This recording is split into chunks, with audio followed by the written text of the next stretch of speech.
Ensimmäinen osakilpailu Hirsalassa on pelattu. Mulla on täällä mun kanssa höpisemässä yleisen sarjan voittaja Saku Ellilä sekä naisten sarjan voittaja Aada Huhtala. Hei, ensinnäkin onnittelut molemmille voitosta. Kiitos. Kiitos. Oliko näin, että tää oli nyt Sakulle ura ensimmäinen Finnish Story -osakilpailun voitto? Kyllä. Ja Aada, sulla muutaman vuoden takaa voitto. Joo. Yes. No, aloitetaan Saku susta. Kerro vähän fiiliksiä kuluneesta kisaviikosta. Tuntuuko heti alkuviikosta, että tällä viikolla napsahtaa lankulle? No meillä oli tuossa tiistai- ja keskiviikko vielä maajoukkueleirit on Linnagolfissa ja rehellisesti voin sanoa, että olin aivan hyvässä. Että ajattelin, että ei tästä tule niinku mitään, vaikka niinku lyöminen tuntui sikajees. Sitten vaan siinä eka kisapäivä joku loksetti kohdalle, että löin pirun hyvin, sain paljon putteja sisään, niin sama jatkui sitten 2 seuraavakin päivää, niin lopputulos oli kiitettävä. No, miten sitten Aada? Minkälaisia vaiheita tähän viikkoon sisältyy? No joo, lyöminen on ollut kyllä niinku jo pidemmän aikaa nyt tuossa niinku talvikaudella hyvää, niin oli kyllä semmoinen fiilis, että voisi onnistua, mutta tietysti alkukausi niin ei sellainen ollut oikeastaan mitään odotuksia. Mutta harkkarundi meni ihan jees ja tuossa niinku just noin reenipäivät niin ennen kisaa niin on ollut niinku oikein hyviä ja ollaan valmentajan Mironkin kanssa saatu vedettyä niinku hyviä treenejä. Että sellainen oli niinku ihan odottavainen fiilis, mutta joo, sitten vaan kentällä alkoi napsua, niin siitä oli sitten helppo päästä niinku rytmiin kiinni. No, pureudutaan sitten vähän tarkemmin tähän vikaan päivään. Saku, sä lähdit tasatilanteesta viimeisen päivän ja Aada puolestaan 4 lyönnin etumatkalta, niin miten tasatilanteesta lähteminen vaikuttaa siihen pelitaktiikkaan vs. muutaman lyönnin etumatkasta lähteminen? No en mä niinku tiedä, ei siinä oikein ole niinku mitään eroa. On siinä nyt niinku pieni, mutta sama peli se kuitenkin on. Niin, varmaan. Niin sä lähdet vaan niinku kirittää kaveria. Just näin. Samalla tavalla sä kuitenkin pelaat. Kyllä. En mä siinä koe mitään isompaa semmoista eroa. Joo. Miten sitten Aada, 4 lyöntiä on kumminkin, niin se on jo jonkunmoinen ero, niin onko silleen, että lähdet vähän silleen safetyllä liikkeelle vai? No en kyllä lähtenyt yhtään, että ihan niinku samaa tekemistä lähdin niinku vetämään mitä aikaisemmatkin päivät, että tiesin, että lyöminen on kyllä semmoisessa kunnossa, että pystyy pelaamaan ihan niinku hyvääkin golfia, että ei tarvinnut kyllä safetata niinku yhtään. Että ihan samaa peliä kyllä lähdin pelaamaan, vaikka tiesin, että kaveri kyllä varmaan aika niinku yrittää kovaakin ajaa kiinni. Yes. No se tilannehan lopulta eli aika paljon tuossa päivän aikana ja sullakin taisi ero olla pienimmillään se 1 lyönti, niin olitko silleen tietoinen siitä, mikä se tilanne on? Joo, kyllähän vaikka sitä ei niinku halua ajatella, niin kyllähän sen, kun pelaa samassa ryhmässä, niin kyllähän sen niinku vähän haluamattakin niinku tiedostaa sen tilanteen, mutta ei ole. Siinä tuli muutama poki alkuun, mutta tiesin kuitenkin, että lyöminen on semmoisessa kunnossa, että ei ne pokit sellainen haittaa. Että sit saa onneksi birdejä takaisille, niin se oli ihan kiva. Sitten Saku puolesta sä taisit pelata ekat 8 väylää 1 yli, mutta sitten tuli hyvä semmoinen 4 reiä stretch, että pelasit ne 3 alle, niin siinä lähti vissiin niin pelistä taas rullaa. No joo, se oikeastaan lähti ihan alusta asti. Mä jäin vähän kauas lipusta, niin ei ollut niinku pala saada sisään, ja sitten 7 oli niinku ihan fiaskopoki. Mä raivasin greeniin eteen ja sitten siitä tein pokin, niin ei siinä oikein mitään sellaista hätää, kun tiesin vaan, että niinku luottaa se omaan duuniin, niin siinä tulee kuitenkin helppoja birdiväyliä, 90, 12, niin sain birdit ja sitten vähän lisää eroa kaveriin. Niin.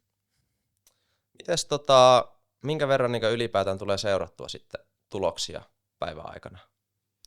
En seuraa kyllä oikein yhtään. Et nyt kun en just kaveri merkkasi noi liveskoretkin, niin vaikka sen tietää sen tuloksen, niin en oikeastaan siis seuraa. No miten sitten, kun ootte siinä kärkitilanteessa ja sitten on se viimeinen väylä jäljellä, niin tuleeko siinä vaiheessa esimerkiksi tsekattua, että mikä nyt on niin tilanne, että mulle riittää poki tai mulle riittää paari? No mä kysyin kädiltä oman driven jälkeen, että mikä se on nyt niinku tilanne, ja se sitten sanoi, että vedät loppuun asti vaan, johat sen verran, että ei ole mitään hätää. Niin sitten uskasin vaan pelata loppuun. Joo, minäkin kysyin kädiltä, mutta kädi ei siis suostunut kertoa minulle. Joo. Mutta ajattelin vaan, että pelataan sitten loppuun asti. Niin. No niin. Oliko missään vaiheessa semmoinen epävarma olo, että tossa jo vähän sivu sitten, että tuntuu, että se peli on hallussa, mutta ei näkynyt vaan tuloskortissa, mutta oliko missään vaiheessa koko viikkoa semmoinen epävarma olo, että tuleekohan tästä nyt yhtään mitään? No totta kai aina ennen kisa on vähän semmoinen niin jännittynyt, että lähteeköhän tämä, mutta kyllä se sit aina sitten, kun ekan ysi on pelannut, niin kyllä huomaa niin sit omasta pelistä, että kyllä nyt on niin pelikunnossa. No joo, aika sama oikeastaan, että jännitti kyllä tänään etuisilla, että se ehkä näkyykin vähän siellä tuloskortissa, mutta vaikka jännitti, niin silti kyllä tiedosti sen, että on sellainen ihan hanskassa kyllä, että sitten se siitä kyllä alkoi ehkä niinku 7 päälle jälkeen sitten rullaa ihan kivasti. Mä nyt tartun tuohon Aadan jännitykseen, että kaikki golfia pelaavat tietää, että golfi on niin kauan helppoa, kun ei ole mitään painetta tai jännitystä, niin se ei välttämättä pelaajista niin näy ulospäin, että jännittää, mutta varmasti niin kaikilla tuntuu se paine ja jännitys, niin miten te itse käsittelette sitä jännitystä kierroksen aikana?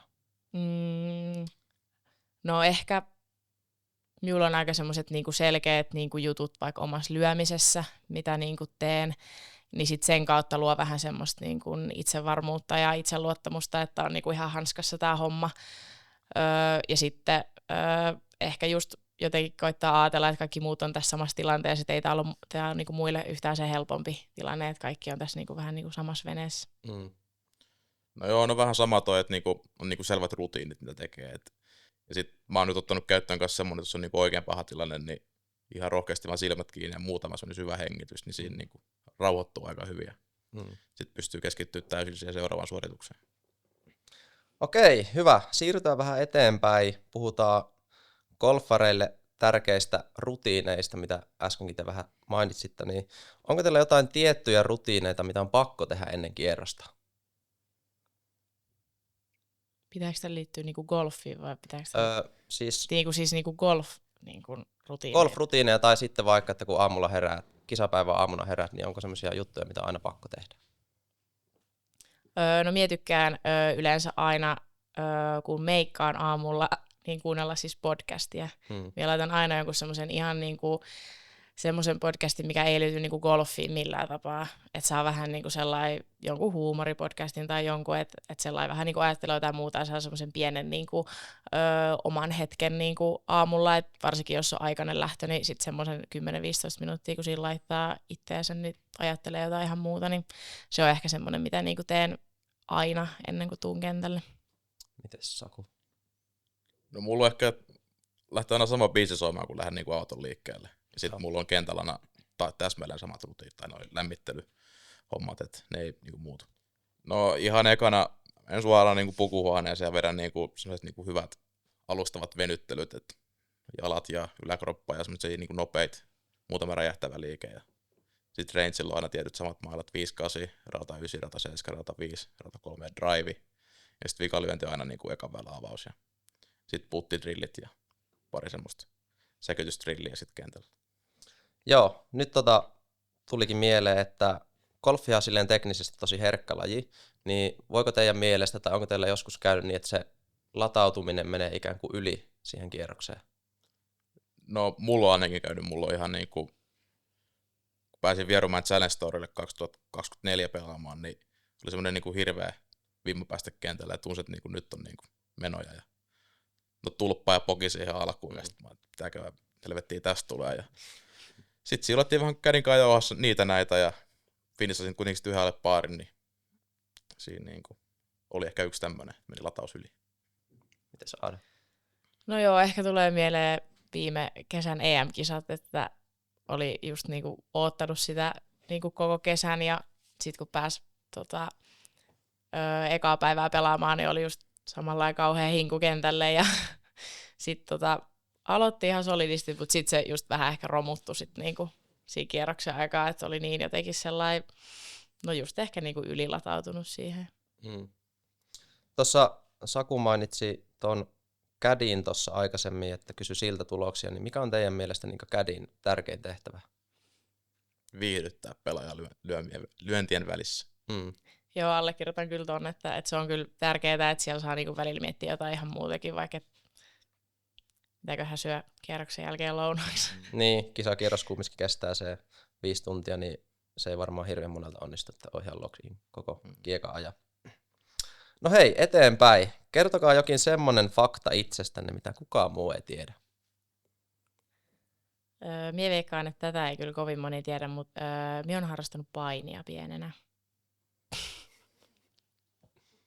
No, mä en tiedä, onko tää hyvä, mutta mulla on frisbeegolfi enemmän holareja kuin golfissa, tai normigolfissa. No sehän kertookin paljon siitä lajista sitten, kuin vaikea se on. Ihan perseestä. Just näin. No hei, mennään eteenpäin. Miten teillä kausi sitten jatkuu tästä?